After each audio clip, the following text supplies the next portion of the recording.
இன்னைக்கு நம்ம 3 பழமொழிகள் பத்தி பார்க்க போறோம். முதலாவதா, "நீ தலைகீழா நின்னு தண்ணி குடிச்சாலும், கடவுள் உனக்குன்னு என்ன எழுதியிருக்கானோ அதுதான் நடக்கும்." இதோட பொருள், அவன் கொடுக்க நினைக்கிறத தடுக்கிறவங்க யாரும் கிடையாது. அதே மாதிரி அவன் தடுக்க நினைக்கிறத கொடுக்கவங்க யாரும் கிடையாது. அதனால இறைவன் மேல பாரத்த போட்டுட்டு போய்க்கிட்டே இருங்க. மீதிய அவன் பார்த்துக்குவான். அடுத்த பழமொழி, "காடு வா வா என்கிறது, வீடு போ போ என்கிறது." இதோட பொருள், இறைவன நினைக்க இளமையிலேயே தெரிஞ்சுக்கிட்டோம்னா, முதுமையில நம்ம ஆத்மா இறைவனோடு இணைஞ்சிடும்.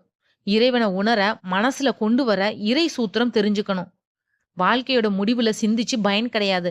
இதனால நாம அறிவுபூர்வமா, விழிப்புணர்ச்சியோட இறைவன உள்ளத்துல கொண்டு வந்து வழிபடணும். அதுதான் பேரறிவு.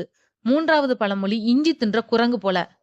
இஞ்சிய மாதிரி தோற்றம் இருக்கிற காட்டு மஞ்சள் கிழங்கு மேல குரங்குக்கு ரொம்ப விருப்பம். இதுல காரம் இருக்காது, கொஞ்சம் இனிப்பு இருக்கும். அத ருசி கண்ட குரங்கு அது மாதிரியே இருக்கிற சாதாரண இஞ்சிய கண்டு ஏமாந்து கடிச்சு சாப்பிட்டுடும்.